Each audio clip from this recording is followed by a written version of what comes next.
I'm with Adam Yelk, and he is one of the founding members of the Milarepa Fund, as well as main organizer of the Tibetan Freedom Concert. So the Milarepa, he was a fellow... Milarepa, I'm sorry. Now, who is he exactly? Milarepa was a Tibetan who went from a real extreme of being a really negative person and killed a lot of people, and then felt really guilty and began to find out about Buddhism and studied really hard and became a great meditator and attained complete enlightenment in one lifetime. And then he played music and he sang and he enlightened a lot of people through singing and his songs. So, do you feel an affinity toward Milarepa?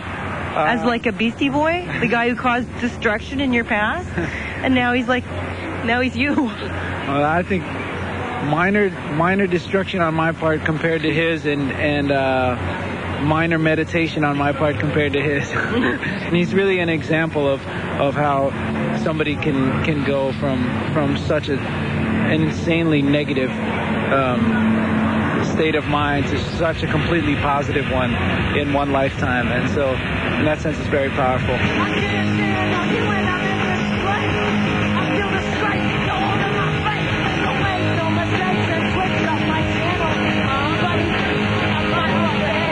There's no corporate sponsors in this event, is there? No.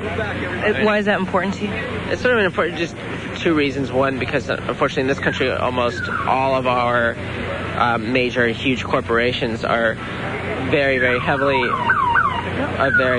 involved in doing business in China, and it's not that we're trying to cause any hardships to the Chinese people. The problem is that all these businesses are doing business in China without thinking about how that links to human rights.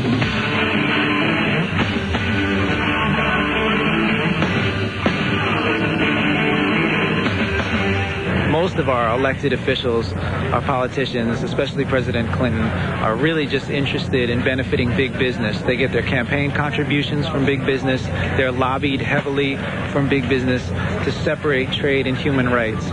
This country is based on some very strong principles of human rights, but we can't expect that those human rights are only for Americans and that we can operate at the expense of other countries and other peoples in order to raise our standard of living. We can't use slave labor in other countries. We can't use political prisoners in other countries in order to be able to make Nikes for 50 cents and then sell them for $200.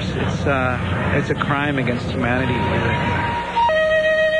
The main thing that I've learned is that having more nonviolent values, or what the Dalai Lama actually calls inner disarmament, as opposed to just outer disarmament. Rather than trying to just destroy the weapons and the guns, the real idea is to destroy the motivation within yourself that wants to hurt other people, or the misunderstanding, the misconception of reality that makes a person want to hurt somebody else.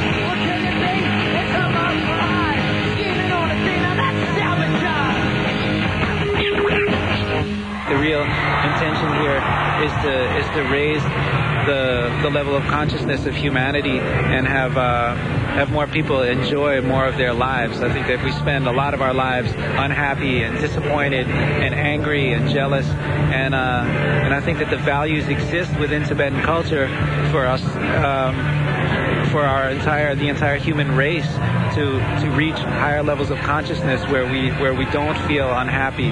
And so in that way, I think that Tibetan culture really has something to offer us. And as we are working to help to benefit the Tibetans, I think it's really all of humanity that's benefiting from it.